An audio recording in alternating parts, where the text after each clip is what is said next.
Bienvenidos a Simples Inmortales, este espacio en el cual podemos descubrir más de la palabra de Dios y de la vida de aquellos que la practican, pero no solo la practican, sino que la predican. Aquellos que han decidido vivir por ella y que estoy seguro que en cada entrevista que hagamos, en cada episodio de Simples Inmortales, vamos a poder aprender mucho de los principios de la palabra.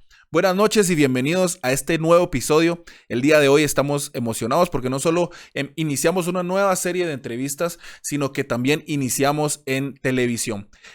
Todos los viernes a las 8 de la noche vamos a estar en Conectados con Dios, en el canal Conectados con Dios. Dios nos ha abierto la puerta y creo yo que vamos a poder aprovechar esta vía para poder compartir más y aprender más de la palabra de Dios también por la televisión. Así que les animo para que los viernes en la noche se conecten también a nuestra transmisión en canal Conectados con Dios, ya sea en Claro o en Tigo, en cualquiera de las plataformas por cable que se puedan conectar, y también a través de línea. Creo que en línea tienen una página habilitada para que ustedes se puedan conectar. Así que Dios está abriendo puertas para que cada día crezcamos más. Les doy la bienvenida a todos los que están ya en YouTube, a todos los que se conectan en nuestro canal Rey Antigua. Ahí, buenas noches y bienvenidos, como también a los que se están conectando a través de Zoom. La plataforma Zoom nos permite tener un contacto un poquito más cercano, poder estar más cerca. Así que a los que se puedan pasar de YouTube a Zoom, pues háganlo. Está ahí ya la dirección conectada para que ustedes se puedan agregar. Y a los que nos ven en televisión, pues cada jueves en la transmisión en línea tienen la oportunidad de agregarse al estudio bíblico versículo a versículo de la Biblia que nosotros hacemos. Sin más que agregar, ¿qué les parece si oramos para que podamos iniciar este tiempo con Dios y que el Espíritu Santo nos permita disfrutar de cada una de las bendiciones que hoy ha preparado para nosotros? Padre nuestro que estás en los cielos, y hoy bendigo tu nombre y te doy muchas gracias por las oportunidades que nos estás dando, por este momento, Señor, por esta oportunidad que nos estás dando de poder llegar a ti a través de tu palabra, de poder llegar a ti a través, Señor, de la oración, pero también del estudio de la palabra. Señor, pon en nuestra mente, Señor, la sabiduría para poder escudriñar y entender qué es lo que nos estás diciendo a través de cada letra, a través de cada oración. Padre, que tu Espíritu Santo hoy pueda descender. Espíritu Santo precioso, te damos la bienvenida a este lugar. Te pedimos que ahí donde estamos conectados, Señor, ahí donde nos estamos uniendo a este estudio, tú puedas abrir nuestros sentidos, tú puedas abrir nuestros oídos en lo natural para que podamos percibir lo espiritual tuyo, Señor, y que esta noche, en este episodio, Señor, nosotros podamos no solo descubrir más de lo que tú has puesto en tu palabra y en la vida de estas personas increíbles, sino más del propósito eterno que ha revelado para que nosotros vivamos en tu presencia y en esta existencia, Señor. Lo oramos y declaramos que lo mejor está por venir. Amén, amén y amén. En los últimos episodios hemos estado estudiando el libro de Mateo. Capítulo 1 al 5 han sido un descubrir las nuevas dimensiones de lo que Mateo puso ahí para que nosotros descubriéramos acerca de Jesús.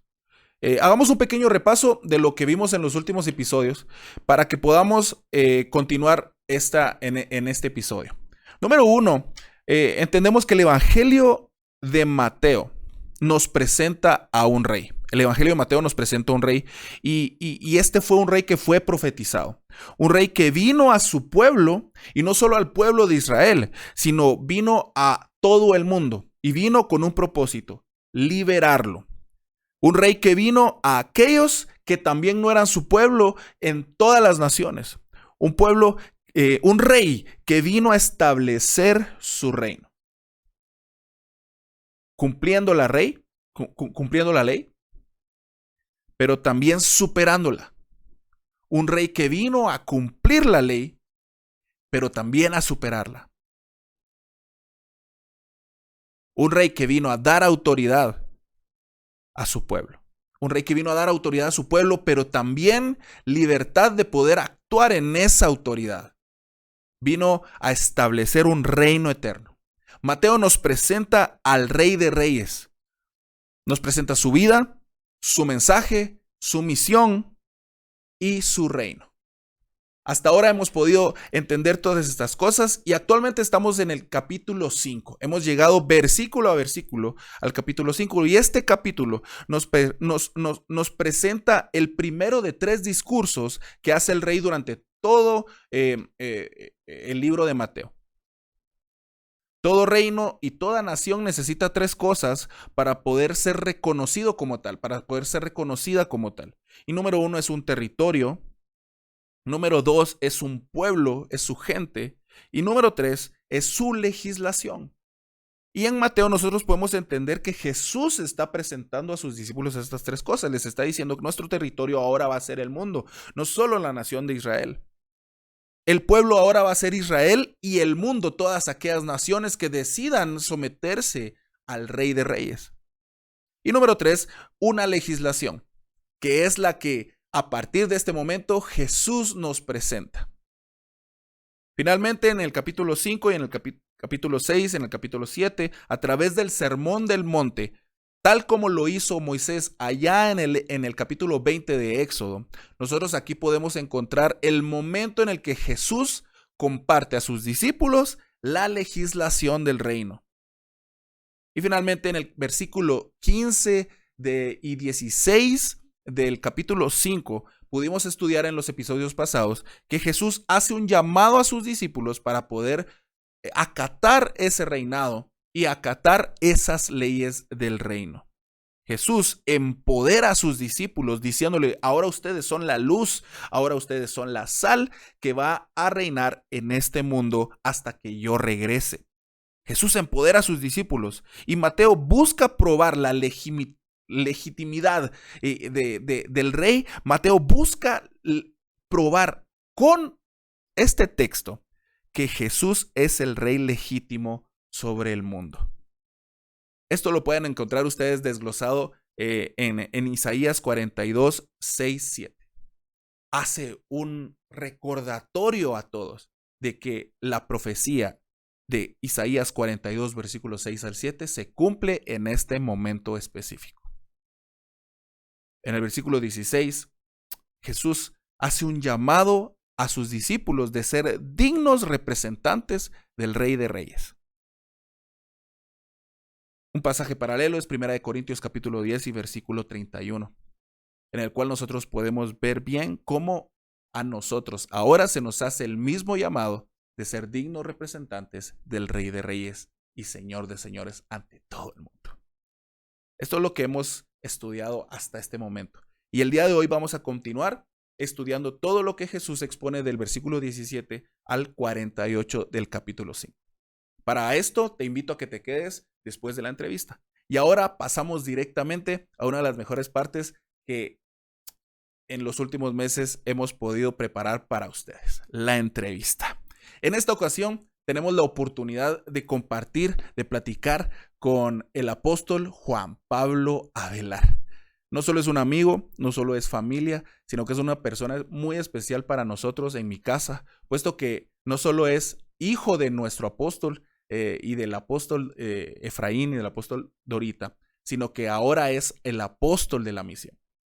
Ahora nosotros podemos compartir no solo como amigos, sino que también como ministros. Y en esta ocasión yo tengo la dicha de poder platicar con él y de poder presentarles esta conversación, de las conversaciones que yo anhelaba poder compartir con todos. Una conversación muy, muy honesta, muy del corazón, en la cual él nos puede dejar ver la bendición que él es para su congregación y para las naciones a través de los principios que nos comparte.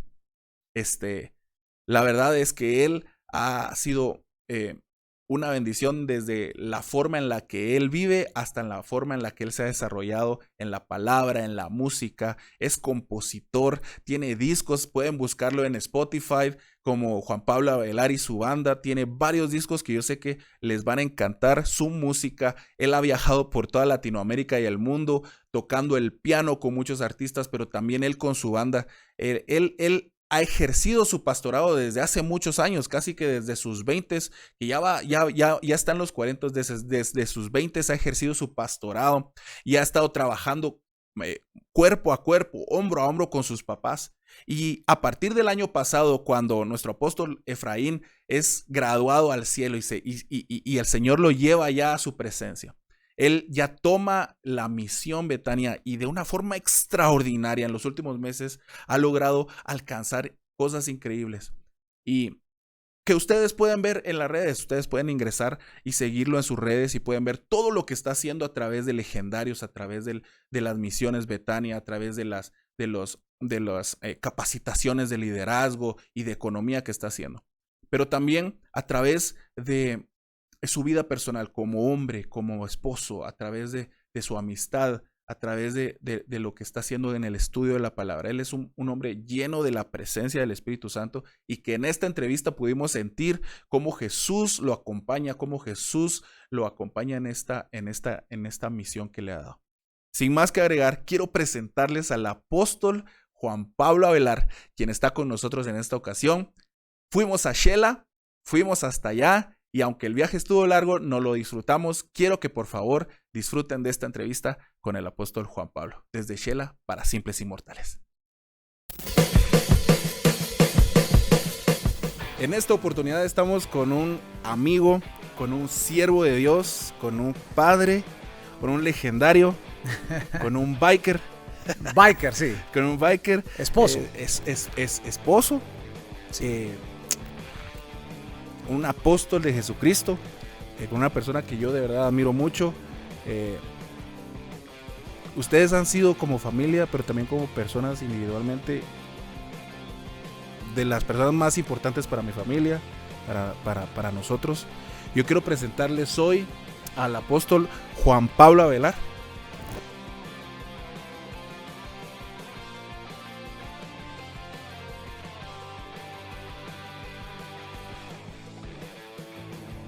Que es un amigo, es un pastor, es un siervo de Dios que yo sé que es en esta oportunidad, en esta conversación, va a bendecir sus vidas. Así que aprovechen, apunten y sáquenle el jugo. Yo sé que no vamos a terminar este tiempo sin compartir cosas que los van a bendecir. Pastor, gracias, de verdad yo te agradezco mucho por la oportunidad que me das de tu tiempo, gracias. Tus conocimientos, por permitirme compartir contigo. Y estamos en el auditorium de Betania, un lugar impresionante, precioso. Yo quiero preguntarte, ¿cuál es tu lugar favorito de este lugar? Ok, bueno, primero te saludo, gracias por la presentación. Me siento muy bien, aunque me siento preocupado por esa gran presentación. Gracias, qué gusto estar con ustedes, qué gusto estar contigo y honrado, privilegiado de poder compartir. ¿Qué lugar me gusta más? Tiene lugares muy lindos. Este lugar donde estamos ahora me gusta mucho, especialmente porque está cerca de mi oficina y es un lugar que por lo general yo lo uso para venir a orar. Entonces, de pronto estoy trabajando y tengo un momentito por allí y una de esas sillas por allá es donde me siento en plena oscuridad, porque por lo general el templo está apagado y me gusta mucho este lugar. Obviamente disfruto muchísimo cada lugar del templo, aunque este lugar acá donde estamos es un lugar muy bonito porque tiene muy buena acústica, tiene muy buena visual de lo que ocurre en el frente. Entonces este es de los lugares, aunque más hacia el centro me gusta más, pero este lugar es para mí tiene mucho significado porque estoy bien cerca de donde oro por lo general. Ok. Estamos en Shela y eso es algo que se me olvidó mencionar en la presentación. Quetzalteco de corazón. Quetzalteco, puro super chivo. Primero hijo de Dios, sí. Luego Quetzalteco. Esa es la segunda presentación. Quetzalteco, puro de hueso colorado. Quetzalteco de hueso colorado, sí, super chivo. Pastor, ¿qué significa para ti Shela? Quiero empezar con algo así light. Okay. Quiero empezar a conocer porque quiero que la gente te conozca de dónde eres y por qué estamos aquí. ¿Qué significa este lugar en el que estamos ahorita para ti? Ok. Shela, ¿qué significa Shela? Bueno, Shela es mi casa, mi ciudad, es mi tierra que amamos. Los quetzaltecos somos, ya lo hablamos un poquito detrás de cámaras, pero los quetzaltecos somos un poquito muy apegados a nuestra tierra, nuestra tradición. Por alguna razón vemos la luna más linda aquí que en otros lugares, aunque es la misma luna en todos lados. La luna de plata. De la luna de plata. Escuchar la luna de Xelajú donde estás, donde estés. Nos ocurrió que hace algunas semanas andábamos de viaje con mi familia, estábamos en otro país y estábamos cenando y de repente empezó a sonar la luna de Xelajú en una orquesta, ¿verdad? Muy linda. Y de repente como que todos en la mesa se quedaron callados y fue como la nostalgia de casa. O sea, para nosotros la luna de Xelajú es muy emblemática, ¿no? Así que sí, quetzalteco, seguidor de los super chivos. Puro chivo. Puro chivo, ¿verdad? Muy quetzalteco, muy hecho a las tradiciones de acá. Nosotros le llamamos paches a los tamales, no le decimos tamales, le llamamos paches y bueno, tantas cosas de Xela. Y aquí la segunda pregunta, ¿qué significa Betania? Betania es mi casa, es mi iglesia, es el lugar donde crecí, no este templo, pero 2 templos atrás, el lugar donde crecí, donde encontré propósito para mi vida, donde conocí a mi esposa, donde han crecido mis hijos. Toda mi vida gira en torno al reino de Dios, a la iglesia y a Quetzaltenango. Así que Xela y Betania, mi casa, mi iglesia. Y antes de meternos a eso, dijiste algo, el propósito. Yo quiero empezar hablando acerca de eso. Yo siento que ustedes tienen una relación muy bonita con la palabra visión. Y sí. quería preguntarte que nos cuentes qué es lo que te apasiona. Ahorita, qué es lo que te mueve, qué es lo que te quita el sueño, qué es lo que te hace levantarte temprano, acostarte tarde. Hoy, para después encontrar qué fue lo que motivó todo esto, ¿verdad? Para después irnos a platicar un poquito de qué te ha traído hasta aquí y que nos cuentes, estás ahora como apóstol de la misión Betania, estás pastoreando esta iglesia tan linda,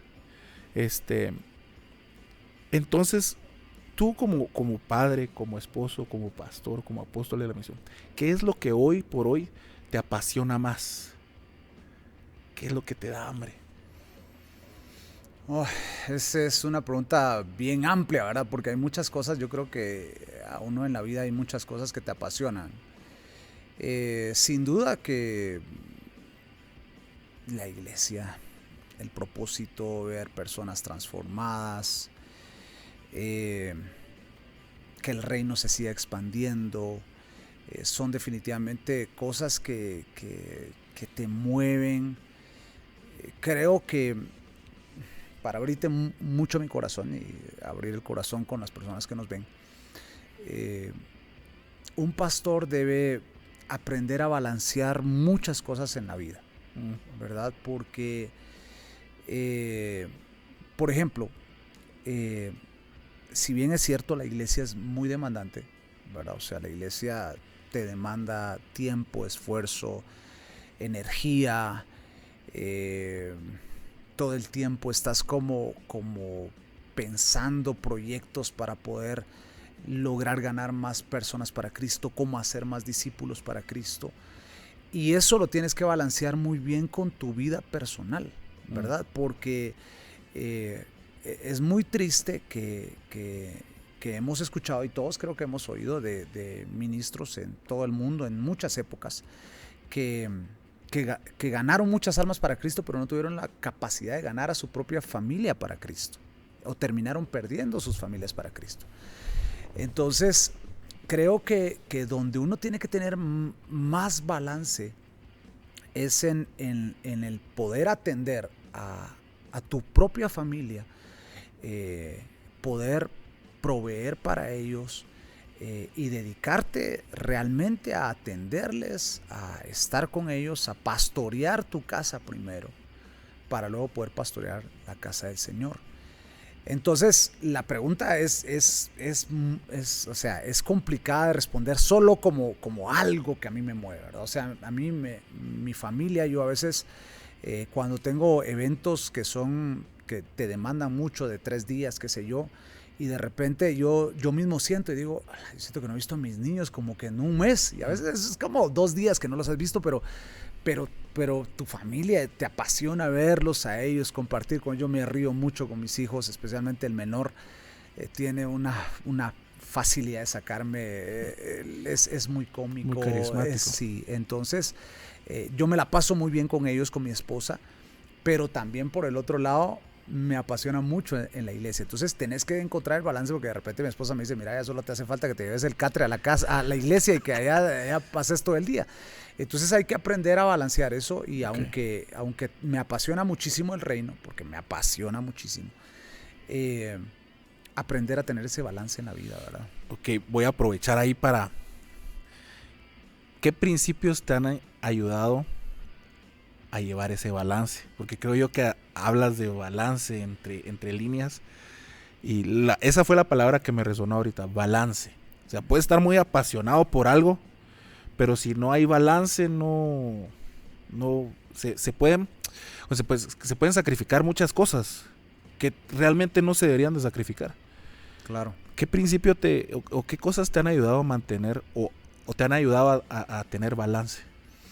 Bueno, primero yo te diría que sobre todo uno aprende viendo.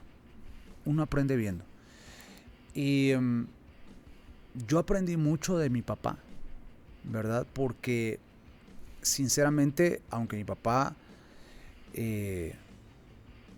fue un apóstol que le tocó partir piedra en todo el occidente del país, y fue un apóstol que el Señor en su gracia infinita lo levantó para bendecir tantos ministerios, siempre él sacaba tiempo para compartir con nosotros.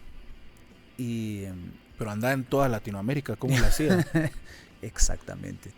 Entonces él aprendió a encontrar ese balance en su vida, de decir, ok, sí puedo atender a la congregación, puedo, y como tú decís, andar en Estados Unidos, andar en México, andar en Argentina, andar en Colombia, andar en España, pero siempre sacar un tiempo para podernos atender a nosotros. Entonces, eso a mí me marcó de por vida. Y yo creo firmemente que a nosotros como hijos, a los 4, si mi papá y mi mamá no hubieran tenido esa sabiduría de atendernos a nosotros, lo más seguro es que los 4, ninguno hubiera querido ministerio, porque de alguna manera te peleas con aquello que te está robando a tus papás, porque vos de niño no lo entendés, vos no entendés que hay un llamado y que hay un propósito y que hay una visión. Y ¿tú querés a tus papás? Tú querés pasar tiempo con tu papá, vos no querés ver a tu papá, o sea, al final de cuentas, verlo predicar, o sea, está bien, pero yo lo que quiero es a mi papá que se siente conmigo a jugar carritos, pues. Entonces, si mis papás no hubieran tenido ese balance en la vida, de poner en primer lugar la casa, lo más seguro es que nosotros 4 no hubiéramos querido nada con el ministerio. Al contrario de eso, los 4 estamos en el ministerio.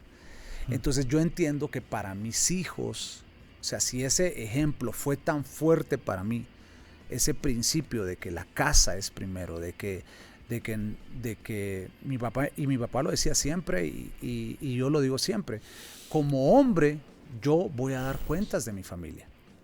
Por supuesto, seguramente voy a dar cuentas de la iglesia, aunque Jesucristo mismo dijo, de los 12 que me diste, aquí están, solo se perdió el hijo de perdición.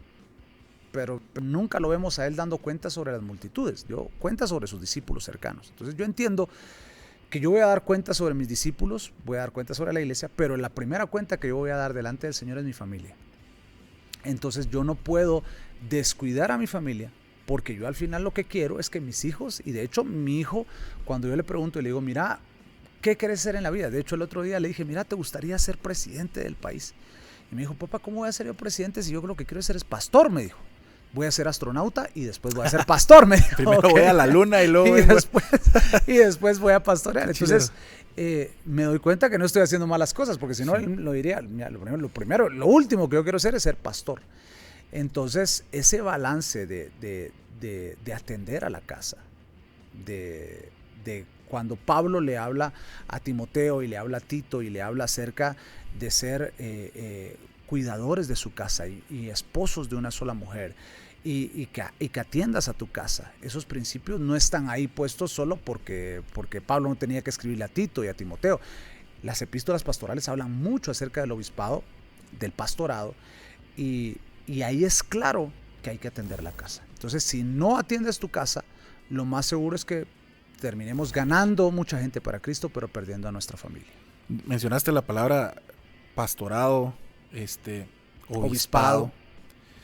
¿Qué significa eso? Porque, o sea, yo lo entiendo, pero claro, en lenguaje no clérigo, no religioso. O sea, ¿solo los pastores pueden pastorear? ¿O qué se supone que debemos? ¿Qué significa pastorear tu casa? Porque poniéndome como abogado del diablo, se podría decir. Y no que Dios es el primer lugar, pues. Porque en algún momento he escuchado prédicas de la prioridad la tiene Dios, y después la mujer, y después los hijos, y después el trabajo, y después hay como una, no sé quién se sacó esa jerarquía vertical. ¿Dónde queda todo eso, pastor? Claro, bueno, el pastorado, lo que pasa es de que obviamente nosotros como pastores atendemos el rebaño de Jesús, ¿verdad? Nosotros como buenos pastores, o al menos tratamos de ser buenos pastores, atendemos a las ovejas. Y el pastor da pasto a las ovejas, enseña la palabra. Es decir, cuando hay una congregación que Dios en su infinita gracia y Jesucristo te la confía, porque al final de cuentas las ovejas no son de nosotros, las ovejas son de Jesús. Y nosotros tenemos la gran bendición de poder atender el rebaño que Jesucristo te da para que puedas atender en su infinita gracia, porque al final las ovejas son de Él. Tenemos que estar claros en eso. Las ovejas, eso que son mis ovejas, no, son las ovejas del Señor. Y por eso todavía eso nos pone como un peldaño más alto todavía, porque no son ni siquiera las mías, son las del Señor. Y Él en su infinita gracia te las permite que las tomes para que las puedas pastorear y llevarlos a lugares de pastoreo, donde puedan comer, donde puedan ser apacentadas. Ahora el asunto es de que tenemos que entender que todo varón, y quisiera hablarle a los varones, todo varón que es papá en su casa, que es esposo en su casa, Dios en su gracia y en su favor estableció que nosotros fuéramos líderes de nuestra casa. Y dentro de ese liderazgo tenemos que pastorear a nuestra propia casa. Es decir, qué triste sería para mí que el domingo yo predico y aceptan 15, 20 personas, 30 personas a Jesucristo, y que mis propios hijos yo no los pueda ganar para el Señor. Algo estoy haciendo mal. Algo estoy haciendo mal si yo no estoy pastoreando ni siquiera mi casa. Entonces, fíjate que hay una estadística muy interesante. Y dice que cuando los hombres vienen a Cristo, la familia tiene el 90% de posibilidad de que se convierta a Jesucristo. Sí. A diferencia de cuando las mujeres vienen a Cristo, el porcentaje baja, no lo tengo ahorita en la mente, pero bajaba como del 90 al 30%. Y si son los hijos los que se convierten, baja todavía como al 10%. Esta estadística es bien interesante porque lo que te está diciendo es, el varón tiene la influencia de que cuando se rinde a Jesús, tiene la capacidad casi en el 100% de traer a su familia con él. Entonces, esto lo que nos abre el entendimiento es para saber que nosotros como hombres, yo en este caso, pues lo hablo como papá y lo hablo como esposo, tenemos la capacidad de influenciar y de pastorear a nuestras familias, de guiarlos, si queremos, no queremos usar el título pastor, sino queremos usar el título de líder, de liderar a nuestras familias a los pies de Jesucristo. Lo que pasa es de que por años el hombre se ha escudado en que la que tiene que orar es la esposa, la que tiene que llevar el grupo de oraciones de las viejitas. De las viejitas, y nunca vemos hombres en los grupos de intercesión, nunca vemos hombres en los grupos de oración, y eso tiene que cambiar. En algún momento el enemigo nos metió esa onda de que los hombres no son los que oran, los hombres no son los que ayunan, los hombres no son los que interceden, cuando realmente delante del Señor nosotros tenemos que dar cuentas del liderazgo de nuestras casas. apóstol Efraín una vez en una administración les dice a los pastores: ¿cuántos creen que ustedes están casados con la iglesia? Y todos, sí, nos casamos con la iglesia. Pero la iglesia ya tiene marido, les dice. Ya tiene esposo, claro. Ajá, la iglesia ya tiene a Jesucristo y Él ya murió, ya se sacrificó por ella. ¿Qué están haciendo ustedes? Haciendo lo que no es su parte. Entonces creo yo que tiene que ver con eso que dijiste. ¿Dónde nos ponemos a nosotros? Nuestra identidad. Y tener afirmada la identidad, creo que te lleva a ese punto. ¿Cómo llegaste a esa conclusión?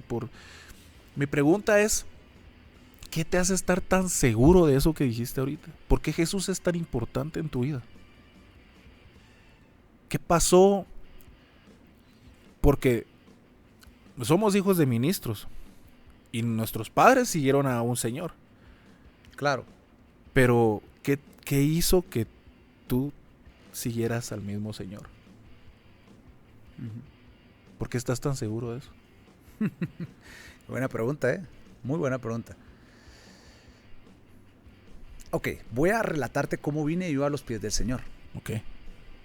Y cualquiera ahorita se pudo haber asustado, ¿no? Con lo que acabo de decir. O sea, un hijo de pastor vino a los pies del Señor. No se supone que ya nacen salvos. Que ya nacen salvos, sí, pues, claro. No, ni cerca. Ok, te voy a contar mi testimonio. ¿Puedo contar mi testimonio hoy? ¿Puedo contarlo? Sí, me quisieran escuchar los que están allá. Mi testimonio es el siguiente. Mi testimonio da risa. Ok. Mi testimonio es que nunca fui borracho. Nunca probé las drogas. Mi testimonio es que nunca fumé. Mi testimonio es que yo era un ratón de iglesia. Es decir, mis recuerdos más lejanos de iglesia es durmiendo debajo de las bancas. En aquel tiempo teníamos bancas. Así que íbamos a los cultos eran larguísimos. Y yo me quedaba a dormir debajo de las bancas. Ahí mi mamá tiraba unas cobijas. Y ahí cuando los cultos daban la noche, yo ahí me dormía. Y mis recuerdos todo tiene que ver con iglesia, todo tiene que ver con iglesia. Obviamente, pues, los que somos hijos de pastores entendemos esto, ¿no? Uh-huh. El horario del pastor. El horario del pastor, a mi papá terminaba el culto y se tardaba 2 horas para salir de la iglesia, ¿verdad? Porque había que atender a las personas y... Entonces mi testimonio es que yo nunca fui borracho, nunca fui drogadicto, nunca fui parrandero. No tendrías por qué necesitar un salvador. El asunto es que aunque yo escuchaba las prédicas y danzaba y cantaba, yo me sentía muy solo. Muy solo. Solitario. Tenía una tristeza que yo no entendía. Porque yo miraba que otros no tenían esa misma tristeza. Y entonces yo me preguntaba, ¿qué estoy haciendo mal?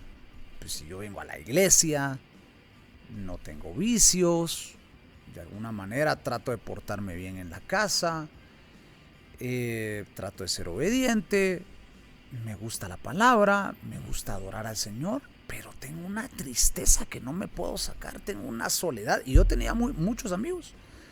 Pero aún con todos los amigos que yo tenía y que yo vivía de alguna manera acomodado, o sea, no era que, pues, obviamente nunca fuimos millonarios, pero vivíamos bien, o sea, teníamos una casa, teníamos un carro, mi papá cuando podía nos llevaba de vacaciones. Entonces la pregunta era, ¿por qué yo me siento triste? ¿Por qué yo me siento solo? Si trato de hacer las cosas bien. Y entonces me recuerdo que cuando yo tenía como 14 años, llegó un predicador a nuestra congregación y parecía que todo lo que él predicaba era como una radiografía de mi vida. Y entonces me recuerdo que cuando él terminó dijo, ¿alguien quiere recibir a Jesús en su corazón? Entonces yo me paré inmediatamente y salí disparado al frente de la iglesia donde él oró. Me recuerdo que le entregué mi vida a Jesús, aunque yo me recuerdo que de niño yo lo había hecho, pero como que lo había hecho por hacerlo, ¿no? Pero en esta vez yo estaba convencido de que yo realmente necesitaba sacarme esa tristeza que yo sentía, esa soledad que yo tenía. Y entonces cuando yo recibo a Jesús, yo lloraba, reía, no sabía ni qué me pasaba. Y de pronto, yo no sentí que fue en el momento, pero de repente un día yo me levanté y dije esa soledad que yo tenía ya no la tengo. Y esa tristeza que yo no sabía dónde venía, ya no la tengo. Y me siento increíblemente bien y me siento increíblemente feliz. Y entonces me di cuenta que Jesús había cambiado mi vida. No fue en el momento, porque no es algo que yo te diga, mira, en ese momento yo sentí que no. Que se automáticamente o mágicamente. Que un botón se encendió y se apagó otro.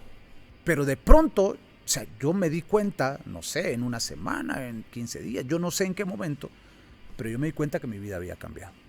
Entonces yo me di cuenta que eso que yo había recibido, yo necesitaba trasladárselo a alguien más. Ahora, este testimonio que no es un testimonio de que yo fui drogadicto y que fui borracho y que andaba en el mundo y que no. Pero ese testimonio que para algunos no es testimonio, lo cierto es que hay un montón de gente que nos está viendo ahora que exactamente se siente igual que yo o como yo me sentía. Vas a la iglesia, no tienes vicios, no tienes drogas, tratas de vivir bien tu vida, pero por alguna razón te sentís vacío. Algo falta. Algo falta, porque yo estaba tratando de llenar mi corazón con mis propios valores, con mis propias, ¿cómo decirlo? Con mi propia justificación de que no soy una mala persona. Pero aún siendo una buena persona, yo me iba a perder.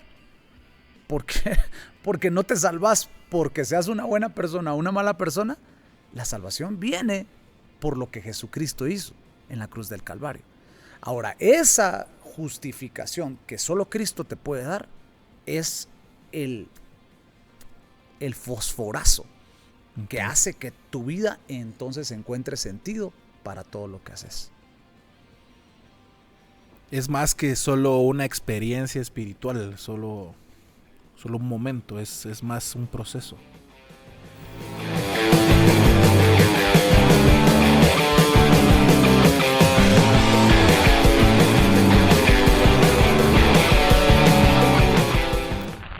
Qué increíble poder conocer el corazón del apóstol Juan Pablo y poder descubrir lo mucho que Dios lo ha utilizado a él para poder bendecirnos a nosotros. De verdad espero que hayan aprovechado y hayan apuntado los principios de los cuales hablamos y no se pierdan las próximas partes que vamos a estar compartiéndose. Recuérdense que cada jueves liberamos una porción más de la entrevista y finalmente en la tercera parte incluimos las primeras dos partes y la última para poder escucharla toda completa. Sin más que agregar, ¿qué les parece si ahora que ya descubrimos principios de la palabra de Dios a través de la vida de nuestro invitado especial, pasamos directamente al estudio de la palabra de Dios en las Escrituras? Iniciemos nuestro estudio del Evangelio según San Mateo.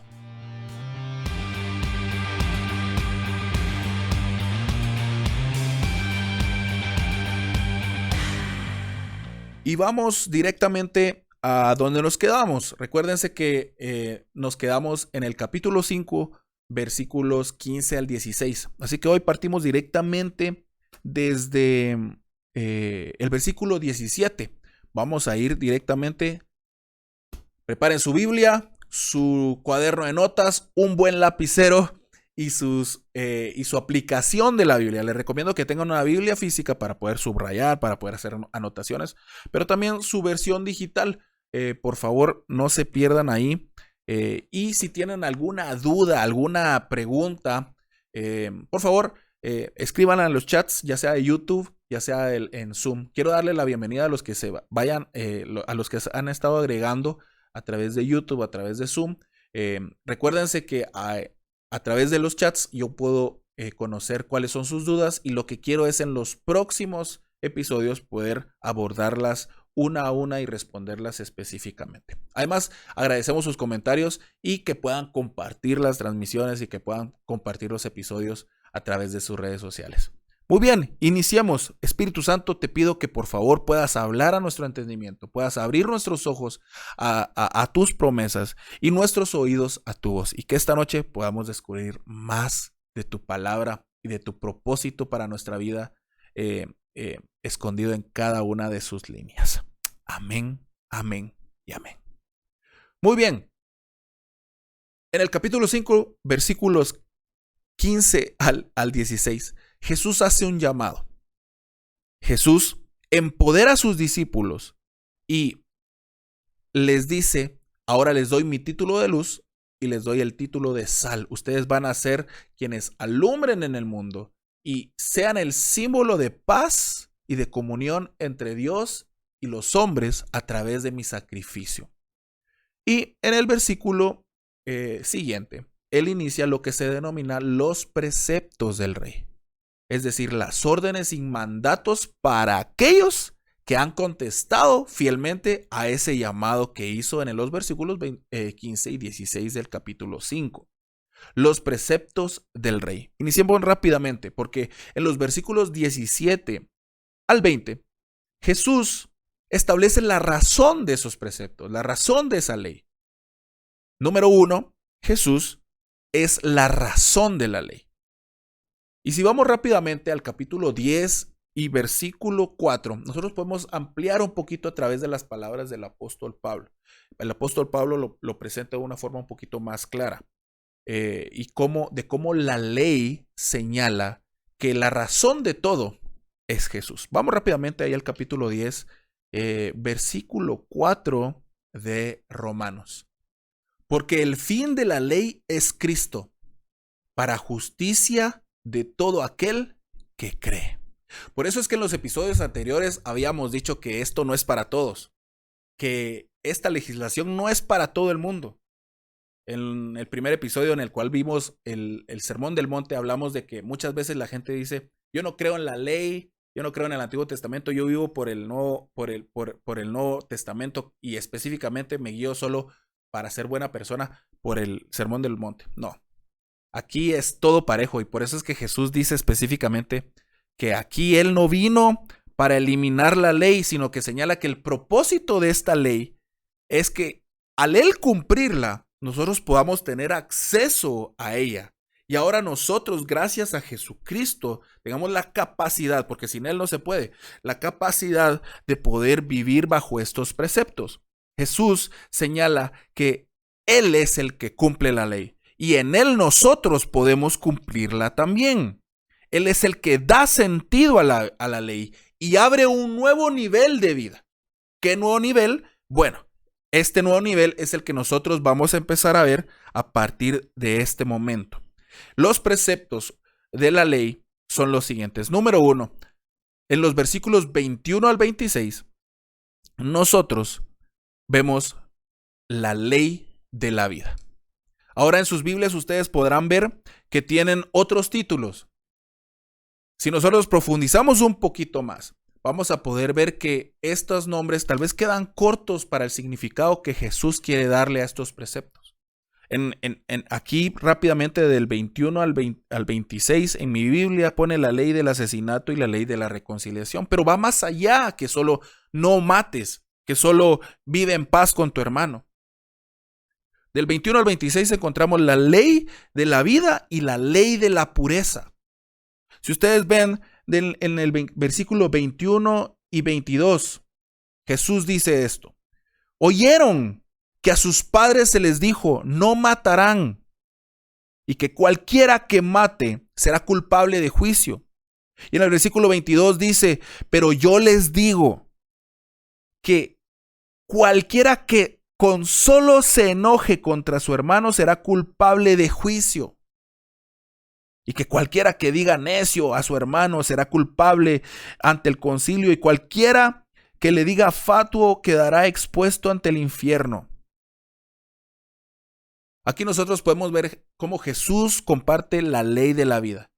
¿Qué nos está tratando de decir más allá de solo no mates? Jesús nos está diciendo: protege la vida, guárdate de pecar en contra de la vida. Con solo pensar puedes llegar a crear en ti sentimientos de amargura en contra de la vida de tu hermano, en contra de tu propia vida.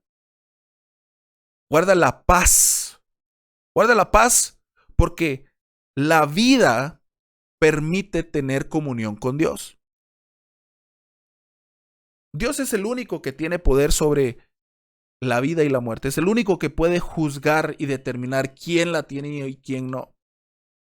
Y que nosotros nos tomemos el lujo o nos atribuyamos ese derecho, más bien dicho, es una afrenta en contra de la divinidad y el poder y la naturaleza. ¿Quién es Dios? Es una afrenta, es un pecado en contra de Dios. Es decirle: yo con mis pensamientos tengo derecho de juzgar a quien yo quiera, y con mis acciones puedo determinar si alguien vive o no. Si alguien vive o no. Jesús nos está diciendo aquí: guarda la vida como lo que es, lo más preciado, el aliento mismo de Dios.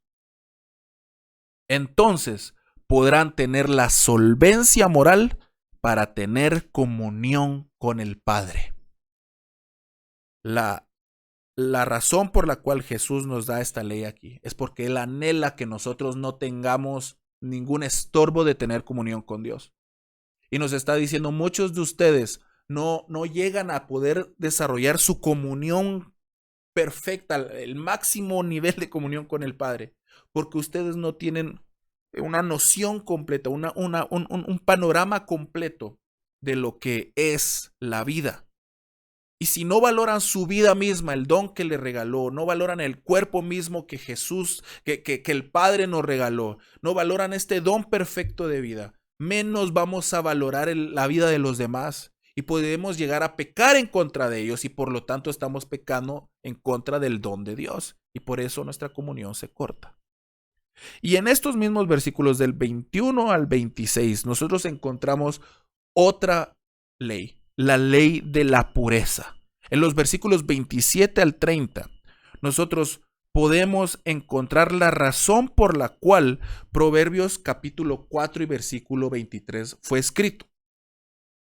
Le voy a pedir a Caleb que me haga el favor de poner el capítulo 4 y versículo 23 del libro de Proverbios, que dice: sobre toda cosa guardada, es decir, sobre todas las cosas que consideres digna de ser valiosa y digna de ser cuidada por ti, guarda tu corazón, porque de él mana la vida. En los versículos 21 al 30, nosotros podemos encontrar no solo la razón de vivir en paz y de guardar la vida, sino la razón de guardar la pureza. Versículo 23 dice: por tanto, si traes una ofrenda ante el altar y te acuerdas allí que tienes algo con tu hermano, es decir, que tu hermano tiene algo en contra tuya por algo que hiciste, deja tu ofrenda en el altar y ve y ponte de acuerdo con tu adversario. Paga lo que le debes. Si es necesario ir ante un juez para reconocer tu falta, ve ante el juez. Y si es necesario que seas echado en la cárcel, ve a la cárcel, con tal de que tú no pierdas la paz con Dios.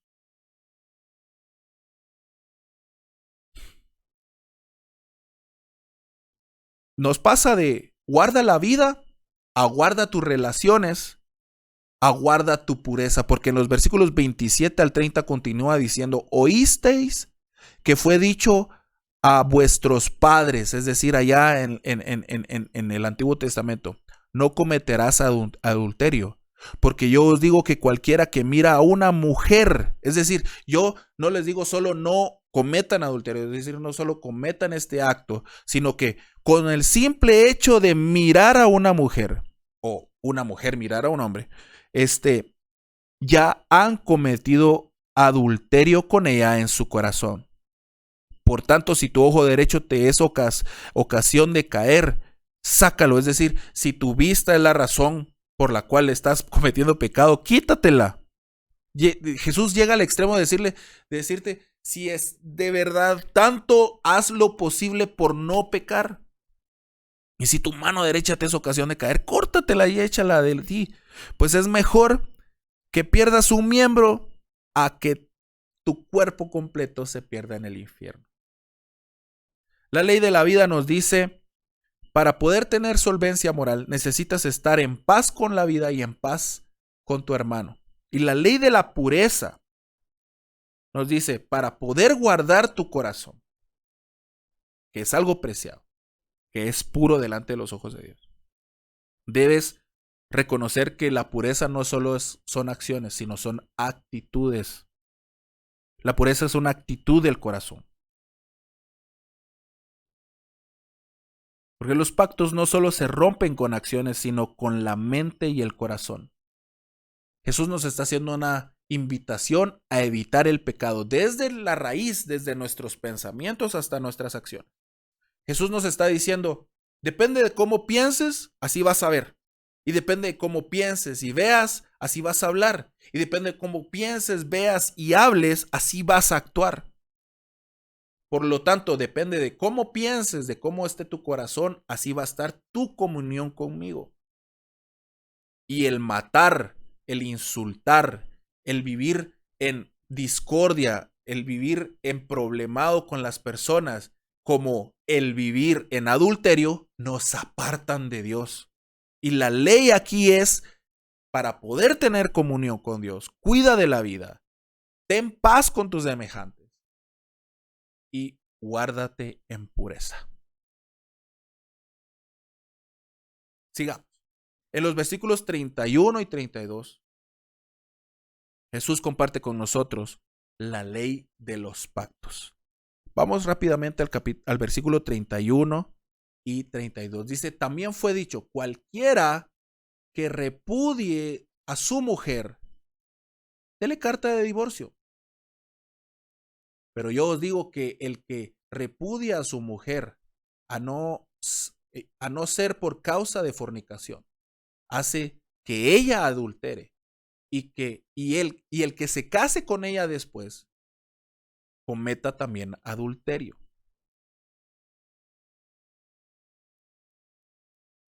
Vamos a leerlo a la traducción del lenguaje actual, ¿les parece?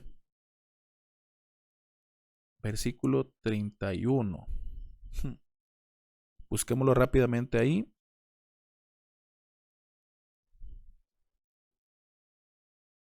También hace mucho tiempo Moisés dijo, si alguno ya no quiere vivir casado con su mujer, dele certificado de divorcio. El versículo 32 continúa diciendo, pero ahora yo les digo, ahora yo les subo la barra. Que el hombre solo puede divorciarse si su esposa, o también la mujer puede divorciarse también, puede divorciarse de su esposo si tiene relaciones sexuales con otro hombre. Si se divorcia de su esposo por otra razón, le pone en peligro de cometer ese mismo pecado. Si su mujer vuelve a casarse, tanto ella como su nuevo esposo serán culpables de adulterio. Como le digo, aquí Jesús está enseñando sobre el divorcio. Pero más allá del divorcio, lo que está enseñándole a sus discípulos, enseñándonos a nosotros, es el valor de los pactos. Por eso yo le llamé a la ley de los pactos, porque Jesús enseña que el divorcio es una concesión de Dios a los hombres debido a la dureza del corazón humano. Porque Jesús había designado el matrimonio para la eternidad, pero a causa de la dureza del corazón humano, es decir, a causa del pecado, a causa de la insensatez, Jesús tuvo que dar permiso de divorciarse, porque para él su ideal hubiera sido que las parejas se duren casadas para siempre. ¿Por qué? Porque el matrimonio es un símbolo. El matrimonio para Dios es un compromiso sagrado y una figura, es decir, una imagen del amor de Cristo por su iglesia. Jesús aquí nos está enseñando que para Dios los pactos son irrompibles, son inquebrantables. La ley de los pactos nos dice, cuando ustedes hagan un pacto, asegúrense de que sea para siempre. Y si en algún momento es necesario romperlo, que sea por las razones correctas, para que no vayan a cometer pecado y vayan a hacer que otros cometan pecado. Pueden estudiar un poquito más acerca de esto y de cómo ve Jesús a su iglesia y de cómo deben ser nuestras relaciones matrimoniales y nuestras relaciones de pacto a través del capítulo 5, versículos 22 y 33 del libro de Efesios. Pueden revisarlo ya más detenidamente ahí en sus casas. Pero aquí Jesús, más que enseñar del divorcio, aunque está dando parámetros para los casados, nos está dejando ver entre líneas que Dios le da un valor incalculable a los pactos. Para Él los pactos son irrompibles y muchas veces nosotros lleguemos a romperlos, pero estemos confiados de que Él es fiel y Él nunca va a romper sus pactos. Versículos 31 al 32. Y luego en el versículo 33 al 37, Jesús nos comparte la ley de la verdad. Aquí en mi Biblia lo pone como la ley de los juramentos, pero yo le puse la ley de la verdad.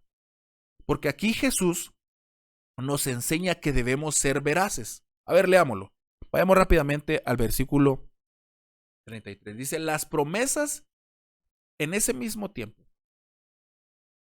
A ver, dice, Moisés también enseñó.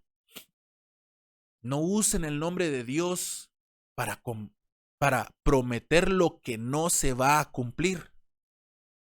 Aquí la estamos leyendo en la traducción al lenguaje actual. Pero ahora yo les digo, es decir, pero ahora yo en esta nueva dimensión, yo les digo que cuando prometan algo, no hagan ningún tipo de juramento. No juren por el cielo, porque es el trono de Dios. Continúa diciendo en el siguiente versículo, ni juren por la tierra, porque es donde Dios gobierna. Tampoco juren por Jerusalén, porque esa ciudad le pertenece a Dios, el gran rey. Finalmente, en los últimos versículos dice, nunca juren ni siquiera por su vida, porque ustedes no son dueños de ella. Y si van a hacer algo, digan que sí. Y si no lo van a hacer, digan que no. Todo lo que digan de más viene del diablo, porque el diablo es el padre de la mentira. ¿Qué nos está enseñando Jesús aquí? Jesús nos enseña que debemos ser veraces y a darle valor a la palabra. Recordemos que para nosotros la palabra, como el amor, como la verdad, como la vida, tienen un valor mayor que el de un simple concepto, porque para nosotros la palabra es una persona, es Jesucristo mismo. Y Jesús nos está diciendo, la palabra debe ser suficiente. Y es que solo jura el que tiene posesión sobre algo, porque puede dar como prenda de cambio ese algo. Pero el hombre no es dueño de nada. Jesús nos está diciendo aquí claramente, el hombre no es dueño de nada y solo Dios es Señor, por lo tanto solo Él puede jurar por las cosas o sobre las cosas y en su nombre. Dios es Dios de verdad y por lo tanto nosotros debemos ser hombres de verdad. Si nosotros vamos a ser la luz y sus representantes como sal, debemos decir únicamente aquello que sea fiel y verdadero. Y que si se dice, se cumple. Debemos ser así. En Salmos capítulo 31 y versículo 5 podemos expandir un poco más acerca de cómo las palabras no deben ser agotadas. En tu mano encomiendo mi espíritu. Tú me has redimido, oh Dios, de verdad. La verdad es un atributo de Dios. Las palabras no deben ser gastadas. ¿Por qué? Porque son vida y pueden ser muerte. Proverbios capítulo 18 y versículo 1. Vamos rápidamente al libro de Proverbios capítulo 18 y versículo 1 para que lo leamos juntos. Para todos los que están ahí, voy un poquito rápido porque la verdad es que tenemos mucho que avanzar y estamos tratando de terminar finalmente el capítulo 5. Gracias por estar conectados, gracias por aguantar. Recuérdense que estudiar la palabra siempre es escalar un monte. Vamos a Proverbios capítulo 18 versículo 21. Dice, ese es versículo 1. La muerte y la vida están en poder de la lengua, y el que ama comerá de sus frutos. Es decir, el que verdaderamente ama va a cosechar vida, porque no va a estar gastando las palabras de su boca. Jesús entonces con esta ley nos quiere enseñar el valor de la verdad, de cómo hablamos, porque cómo hablemos, así la gente va a conocerle a Él.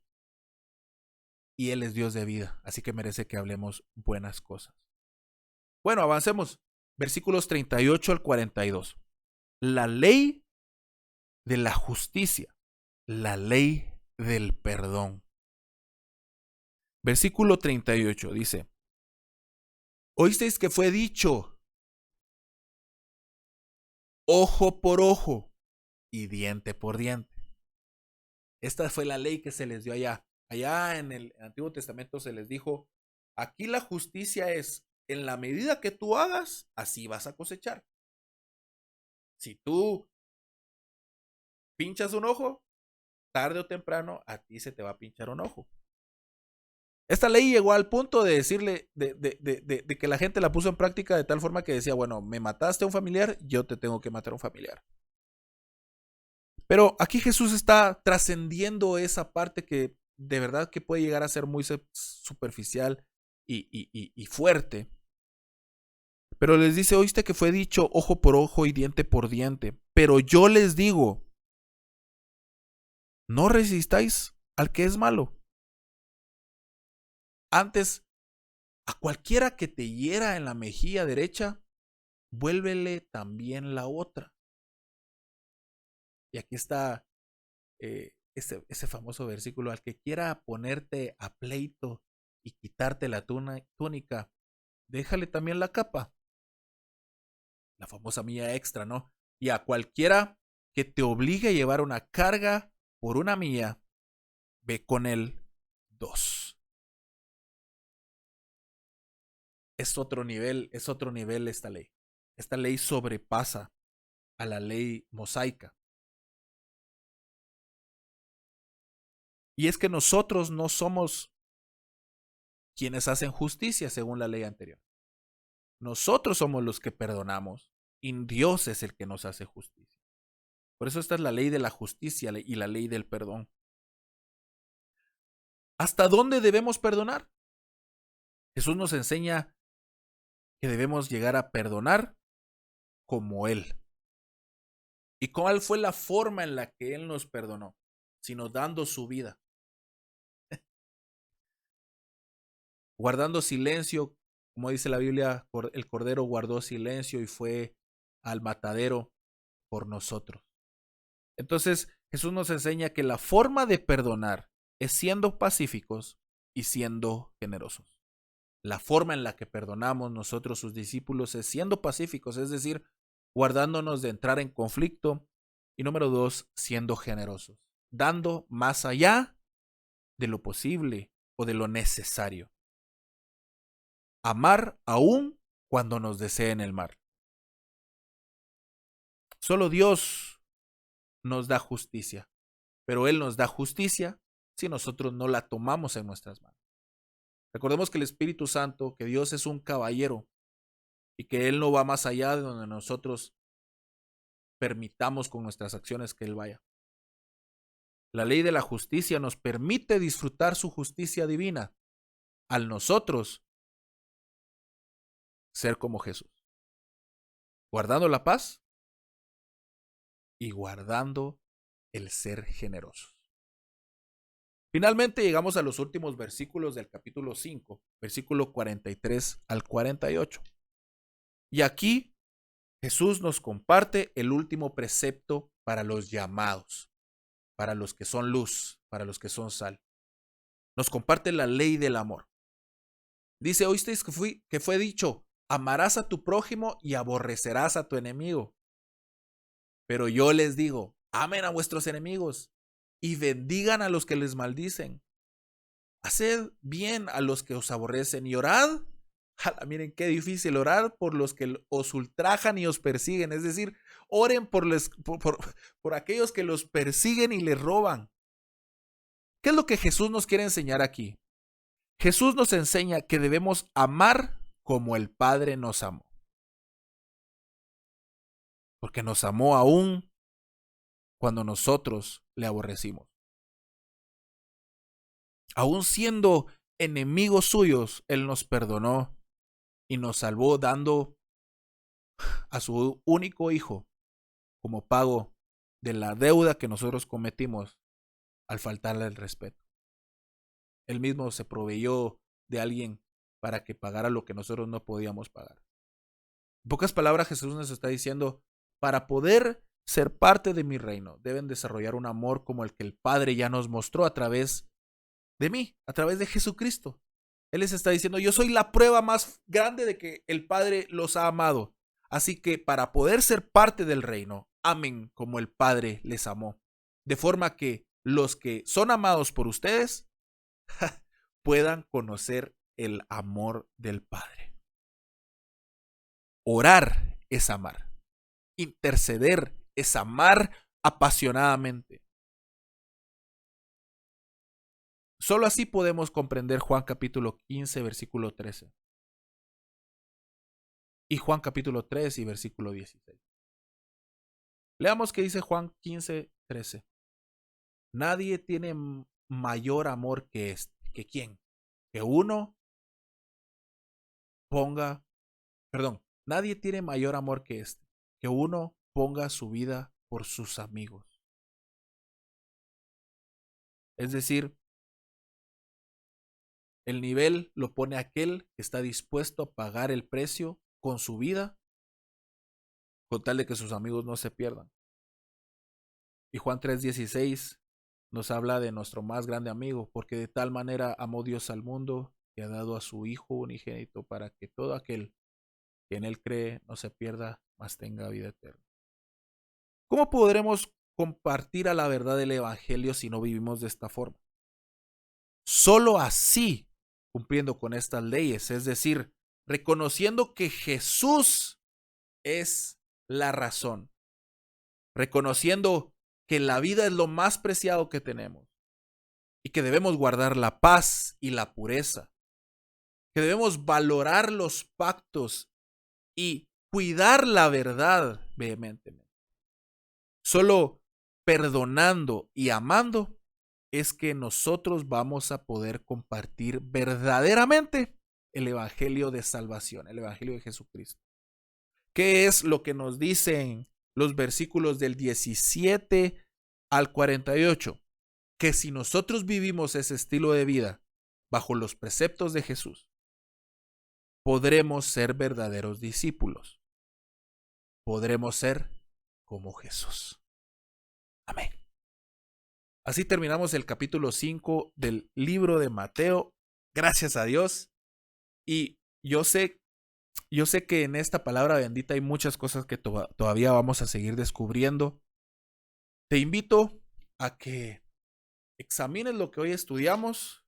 Te invito a que le des un poquito más de tiempo a la palabra, que en tu estudio personal puedas escudriñar y que lo que te haya hablado el Espíritu Santo al corazón esta noche lo puedas poner en oración delante de Él y preguntarle, Señor, ¿qué tú me quieres decir? De forma que pueda yo ser más como tú. Acompáñame a orar. Padre que estás en los cielos, yo te pido la fuerza, la gallardía, la valentía para poder salir cada día y vivir bajo estos preceptos tuyos. Enséñame, Señor, a entender cada día más como tú y solo tú eres el único que me hace digno, que me da vida eterna. Y cuánto tú pagaste, Señor, con tal de que yo pueda conocerte a ti. Enséñame a amar tu ley. Enséñame, Señor, y pon hambre en mi corazón por tu palabra. Señor, enséñame tus preceptos. Escríbelos en las tablas de mi corazón y de mi mente para que yo pueda valorar la vida que me has dado como tú la valoras. Señor, por favor, enséñame a valorar esta palabra bendita para que yo pueda entender cuánto tú me amas y así yo pueda amarme. Y en la medida que yo, Señor, entienda el valor de la vida que me has dado, yo pueda también valorar la vida de los demás y no cause ofrendas en contra de ellos y no les enoje. Pueda guardar la paz, Señor. Pueda guardar mis relaciones y así yo no interrumpa mi comunión contigo, Señor, para que yo pueda estar en paz con los que me rodean y así poder tener paz contigo, Señor. Enséñame a guardar el valor de mi pureza, Señor, a guardar mis pensamientos, a guardar mi corazón. De forma que yo no pueda, Señor, con mi pecado apartarme de ti. Enséñame, Señor, a guardar mis palabras, así como guardo mi cuerpo, así como guardo la pureza de mi cuerpo. Yo, Señor, te pido que me enseñes a guardar la pureza de mis palabras. Que yo pueda entender que la palabra para nosotros, tus hijos, Señor, no es meramente sonidos, sino que es Cristo revelado, Señor. Que yo pueda, a través de mis palabras a los demás, revelarte a ti cada día. Y finalmente, Señor, enséñame a perdonar y amar como tú me has perdonado, como tú me has amado, Señor. Ese es nuestro anhelo esta noche. Ese es nuestro anhelo. Amén. Amén. Gracias por haberte conectado esta noche. Gracias por haber estado junto a nosotros y al Espíritu Santo y haber tomado la decisión de hacer este esfuerzo y de estudiar la palabra de Dios. Nuevamente mi invitación es para que el próximo jueves te conectes y estés con nosotros y sigas aprendiendo más de los principios de la palabra a través de estos estudios versículo a versículo y a través de las personas que invitamos y que con mucho gusto nos abren su corazón a través de sus experiencias en las entrevistas. Gracias a los que se conectan en Zoom y gracias a los que se conectan en YouTube. Nos vemos en una próxima. Escriban sus preguntas ahí, que en el próximo episodio las vamos a responder. Que Dios me los bendiga y nos vemos en el próximo episodio de Simples Inmortales.